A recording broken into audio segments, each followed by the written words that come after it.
कृष्ण कृष्ण महाबाहो भक्तानां भयकरा तुमको दैमानना पतिवर्योषि सन्तिह।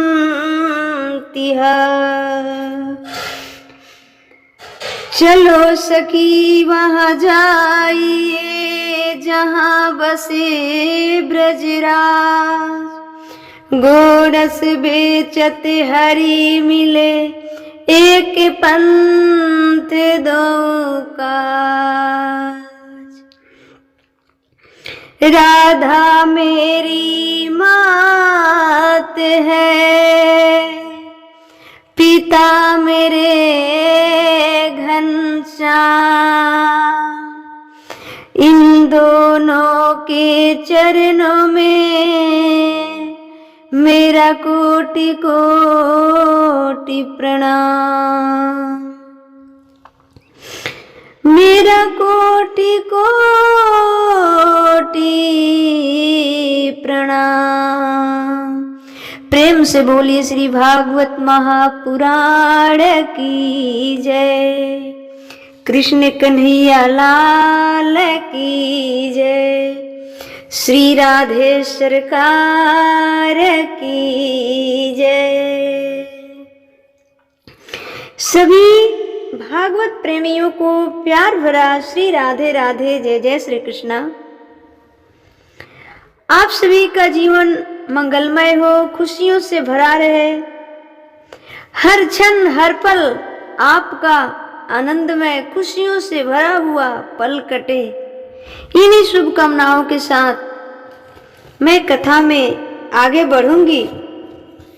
जैसा कि आपने कल सुना, कृष्ण कृष्ण महाबाहु भक्तानां भयकरा तुमको दैमानना पतिवर्योषि सन्तिह।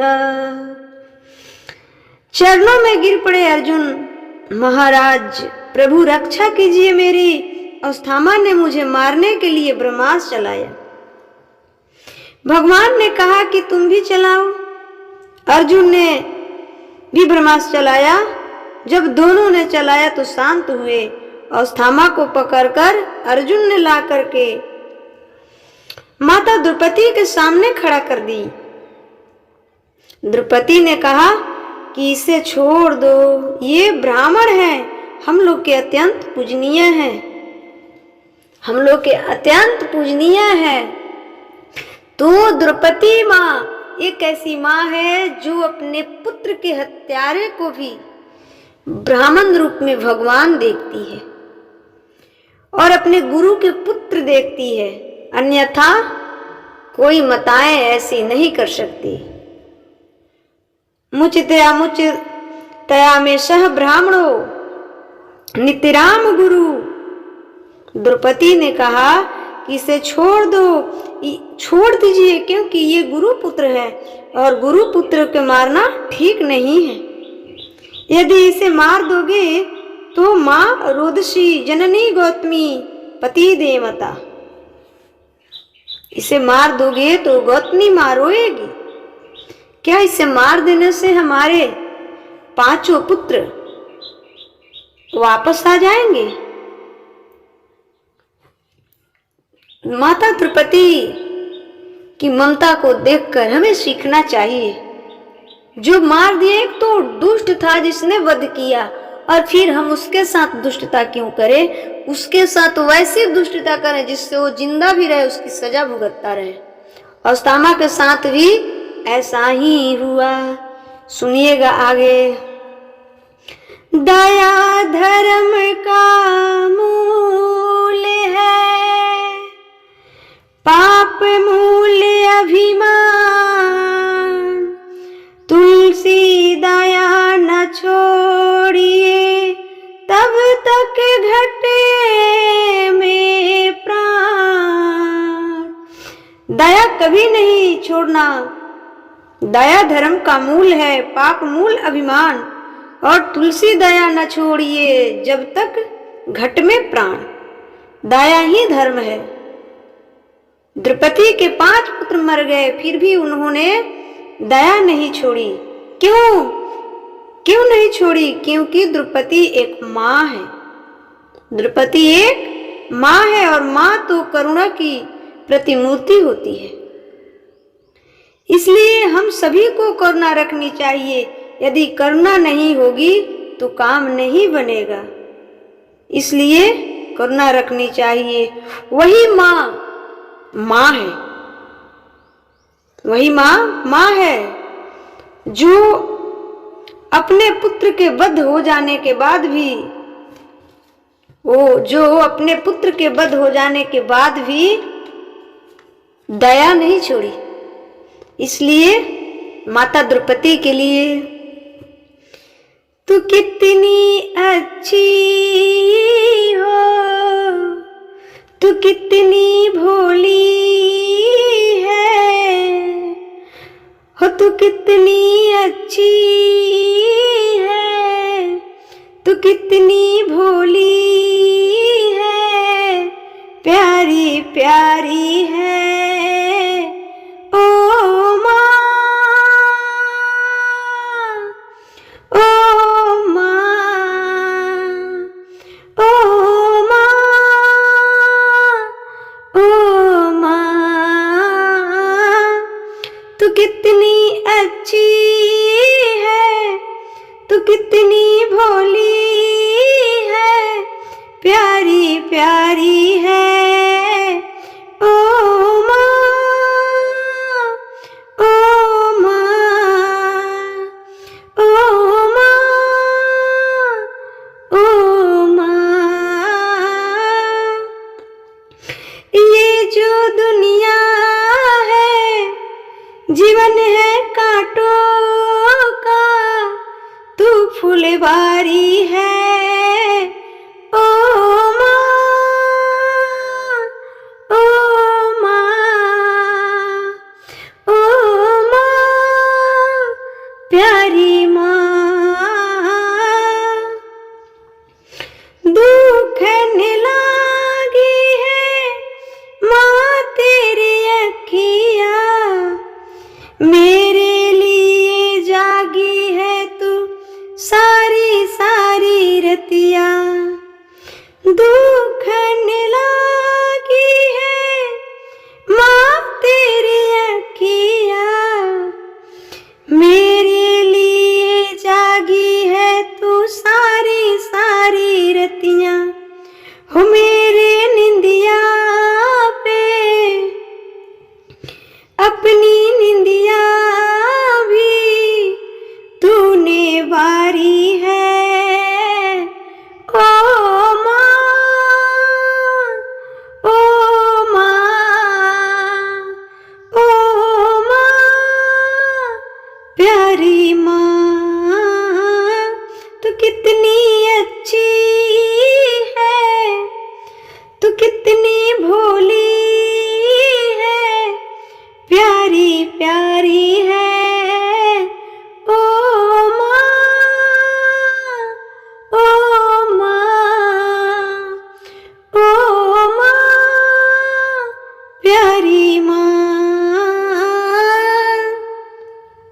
सुनिएगा, ये शब्द बड़ा ही सुंदर है और दर्दनाक भी है। अपना नहीं तुझे सुख दुख कोई, अपना नहीं तुझे सुख दुख कोई। मैं मुस्काया तू मुस्काई, मैं मुस्काया तू मुस्काई, मैं रोया तू रोई, मेरे हंसने पे मेरे रोने पे तू बलिहारी है ओ माँ, ओ माँ, ओ माँ, प्यारी माँ। माँ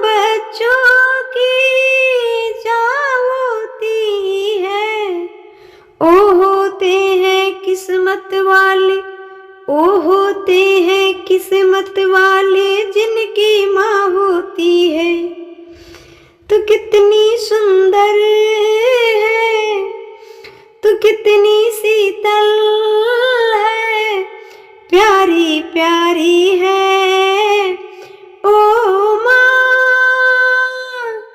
ओ माँ, ओ माँ, प्यारी माँ।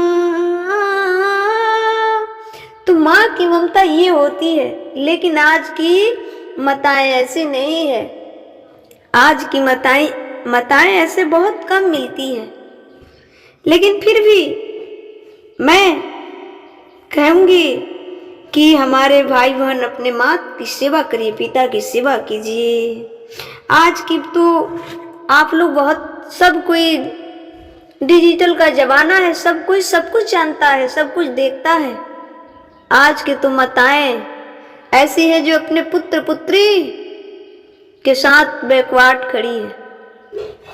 बहुत सारे माताएं को उठा लो, यदि 4-5 भी भाई हैं तो माताएं बड़े वाले में रह लेंगी और छोटे वाले जो सबसे गरीब है उसे छोड़ देती हैं। तो ये माँ की ममता नहीं है। माँ की ममता वही है जो माता द्रौपदी के पास था। आज के माताएं के पास भी माँ की ममता बहुत कम बच गया है, बहुत कम बच गया है। फिर भी मैं कहूंगी कि आप उनका देख रेख अच्छा से कीजिए। कभी समय निकाल कर अपनी माँ की सेवा कर लिया करो, माँ की भी कभी आरती उतार लिया करो। मंदिर में भगवान की आरती उतारते हो ना, अच्छी बात है, पर अपनी माँ का भी आरती जरूर अपने जिंदगी में, उनके जिंदगी में उतार लेना चाहिए। वो भी माँ की आरती तब नहीं जब मर जाए। तस्वीर की आरती तो सब उतार लेते हैं। अरे माँ जिंदा है तो माँ के चरणों को धोएं, चरणों का चरणोदक लीजिए, पर माँ की आरती उतारिए। हो लेके पूजा की थाली, जोत मन की जगाली, तेरी आरती उतारूं भोली माँ। तू जो दे दे सहारा, सुख जीवन का सारा, तेरे चरणों पे बारी भोली माँ। ओ माँ,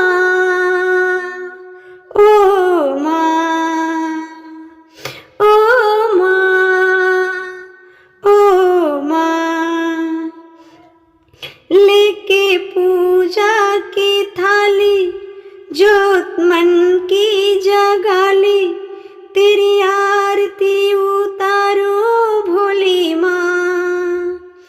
तू जो दे दे सहारा, सुख जीवन का सारा, तेरे चरणों पे वारी भोली माँ।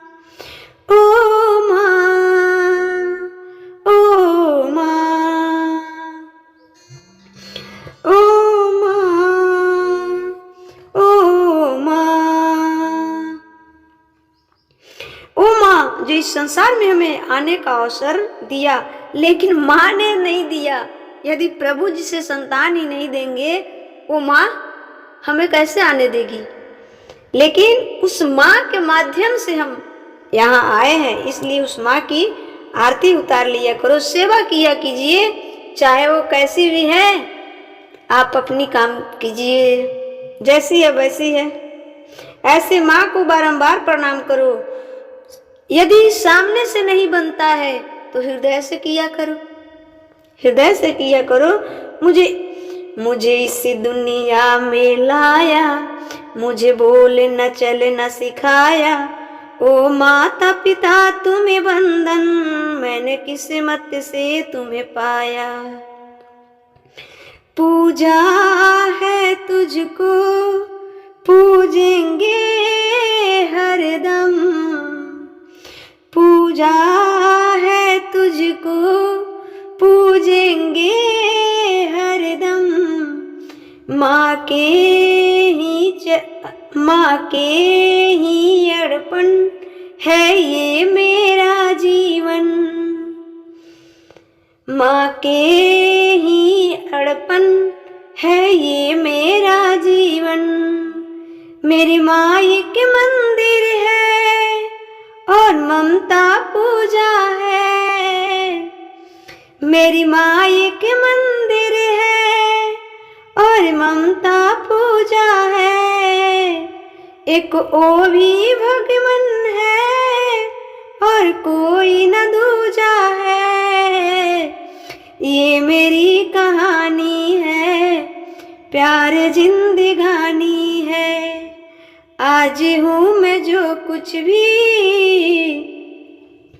मेहरबानी तेरी है। आज हूँ मैं जो कुछ भी, मेहरबानी तेरी है। इसलिए विनती है हमारे भारत के सभी माताओं, सभी युवा भाई बहनों से कि आप सभी अपने माता पिता की सेवा किया कीजिए, चाहे वो कैसा भी हो। दशरथ जी श्री रामचंद्र को वन तो नहीं भेजे, परंतु भगवान ने उसे त्यागा तो नहीं ना। इसलिए हम सब का धर्म है कि अपने माता पिता की सेवा करें, चाहे वो माँ कैसी हो, चाहे वो पिता कैसे भी हो। ये हमें नहीं देखना है, सामने से नहीं बनता, हृदय से सेवा के भाव रखिए और जब उन्हें जरूरत पड़े दिल खोल कर साथ खड़े हो जाइए। बस हम ये बात जानते हैं कि आज सोशल मीडिया है, सारे लोग जानते हैं कि सारे माताएं माताएं नहीं है, सारे पिता पिता नहीं है, दुष्ट भी लोग हैं। लेकिन हमारा जो धर्म है हमें करना चाहिए। पिता में तुमने ईश्वर को निहार नहीं रहा है तो ये भी गलत है। जो पत्थर के मूर्ति में भगवान को देख लेते हो तो इंसान में क्यों नहीं? पत्थर के मूर्ति को किसी इंसान ने बनाया है। पत्थर के मूर्ति को किसने बनाया है? किसी इंसान ने ही तो बनाया है। लेकिन इंसान को, उस इंसान को किसने बनाया है? परमात्मा ने बनाया है ना। तो पत्थर की मूर्ति में भगवान को ढूंढ रहे हो, उससे अच्छा है कि जीव में भगवान को ढूंढो। सच्चिदानंद रूपाय विश्वोत्पत्त्यादि हेतवे तापत्रम् अविनाशाय श्री कृष्णाय भूयं नुमः। सत प्लस चित प्लस आनंद। चित मतलब होता है प्रकाश। वो चित प्रकाश के रूप में परमात्मा सभी के अंदर बैठा है, हर प्रत्येक जीव में, चाहे वो चींटी हो, चाहे वो हाथी हो, चाहे वो स्त्री हो, चाहे वो पुरुष हो, सबके अंदर परमात्मा व्यापक है, सबके अंदर एक ही मात्रा में बैठा है। इसलिए जो पत्थर के मूर्ति में भगवान को देखते हो तो सबसे पहले जीव में भगवान को देखा करो। जीव में भगवान को देखा करो, हर जीव में परमात्मा है। हम जो बोल रहे हैं ये कैसे बोल पाते? हमारी जो दिल धड़कती है उससे सारी बॉडी चलती है, सारी शरीर चलती है, ठीक। लेकिन दिल कहाँ से धड़कता है? क्या इस क्वेश्चन के जवाब किसी साइंटिस्ट के पास है कि दिल कहाँ से धड़कता है? दिल धड़कता है तो हमारे सारे बॉडी को एनर्जी मिलती है, सब कोई जानता है। लेकिन फिर दिल कैसे धड़कता है? वही तो परमात्मा है प्यारे। इसलिए पत्थर के मूर्ति को पूजो, पर प्रत्येक जीव में भगवान को देखो और भगवान उस भाव से सेवा करो कि मैं इस इंसान की, मैं जानवर की, मैं किसी जीव की सेवा नहीं कर रहा हूँ, मैं तो परमात्मा को सेवा कर रही हूँ, मैं परमात्मा को खिला रहा हूँ, मैं खिला रही हूँ। ये भाव बना करके उस जीव के साथ व्यवहार कीजिए तो वो भी भक्ति में बदल जाएगा और सेवा भी हो जाएगा। इसलिए अपने माता पिता के अंदर भी भगवान को देखिए। सामने से नहीं देख सकते हैं तो हृदय से देखते रहिए ना। भगवान तो हृदय की बात सुनते हैं ना। इसलिए निवेदन है कि हर जीव में भगवान है। जितना परमात्मा आपके अंदर है उतना ही परमात्मा हमारे अंदर है उतना ही परमात्मा एक चींटी के अंदर भी है। चींटी को आप लोग कुचल देते हैं, मार देते हैं। जितना दर्द आपको होता है उतना ही उसको भी होता होगा। इसलिए प्रत्येक सिया राम में सब जग जानी, सारे जग को सिया राम में सब जग जानी। सब में भगवान का दर्शन किया कीजिए तो आपका कोई भी सेवा जो होगा उस सेवा करते हुए उस सेवा भक्ति बन जाएगा। वहाँ संसार से जो आसक्ति है वो कम हो जाएगी, संसार से आसक्तियाँ कम हो जाएगी और भगवान के प्रति प्रेम बन जाएगा। क्योंकि भगवान तो यही चाहते हैं ना। एक इंसान ही ऐसा जीव है जो उतनी बड़ी हाथी को चला सकता है, क्यों? और इंसान के जीवन के लिए जितने जीव जंतु हैं सब खतरे हैं, सब खतरा है। लेकिन उनको देख रेख करने वाला कौन है? इंसान ही तो है। इसलिए सबसे उत्तम जोनी है इंसान का। तो इंसान का जब शरीर मिला है तो सेवा और दया कभी मत छोड़िए, यही तो धर्म है। माता द्रौपदी के कथाओं से हम सबको क्या सीख मिलती है? यही सब न सीख मिलती है। इसलिए जहाँ जिस फील्ड में हो उस फील्ड में सेवा की भाव रखिए। यदि और सबसे पहली बात है कि यदि आप डॉक्टर हैं ईमानदारी पूर्वक इलाज कीजिए, यदि आप मास्टर हैं ईमानदारी पूर्वक पढ़ाइए, यदि आप जज हैं तो ईमानदारी पूर्वक फैसला कीजिए। सच्चा इंसान बनिए। यदि इंसान बन गया तो फिर सतयुग आ जाएगा। इंसान बन गया, लेकिन इंसान आज के इंसान तो है ही नहीं। इंसान आज के इंसान है ही नहीं, क्योंकि जज है वो घूस लेके गलती के सही, सही के गलत। वकील है जो घूस लेकर सही के सही, गलत के गलत कर देते हैं, गलत सही कर देते हैं। इसलिए सारी माताओं से विनती है कि सबसे पहले इंसान बनाइए अपने संतान को। बढ़िया सा इंसान बना दोगे तो कभी खाए बिना नहीं मर सकते हैं। उनके लिए परमात्मा हर जगह खड़ा है। अर्जुन युद्ध जीत पाते क्या महाभारत का? असंभव था, अर्जुन से नहीं जीत पाते, क्योंकि दुर्योधन के दल में महारथी थे, बड़े बड़े योद्धा थे, धनुधर थे।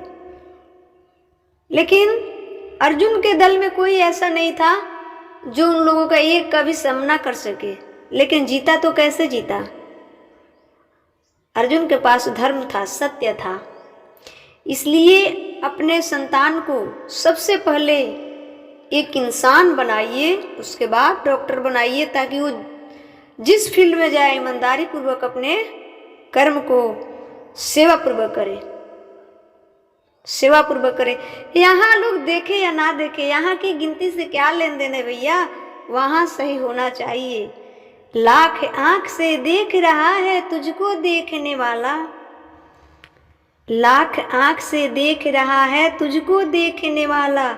सच के खेती कर चतुर नर, समय गुजरता जाता, मेरे मालिक के दुकान में है सब किसी का खाता। तुम जानते हो कि हम रूम के अंदर कर रहे हैं, परमात्मा नहीं कोई देख नहीं रहा है, लेकिन परमात्मा तो देख रहा है। हम यहाँ से घूस ले रहे हैं और ये काम गलत कर रहे हैं, कोई तो देख नहीं रहा है ना। लेकिन लाख आंख है, ब्रह्मांड निकाया निर्मित माया, जिसके हर रोम रोम में सूरज लटके हुए हैं, उनसे कोई छिप पाएगा, बच पाएगा? एक सूर्य के प्रकाश से सारे सृष्टि में अंजोर हो जाती है, अंधकार भाग जाता है। और जिसके रोम रोम में, एक एक रोम में सूरज लटके हुए हैं, उनसे हम और आप बच पाएंगे? इसलिए बारंबार विनती है कि आप अपने बच्चे को सबसे पहले इंसान बना दीजिए। उसके अंदर दया, धर्म, कूट कूट कूट कर भर दीजिए। उसके बाद डॉक्टर, इंजीनियर जो भी बनाना चाहते हैं बनाइए, पर पहले इंसान तो बना दीजिए ना।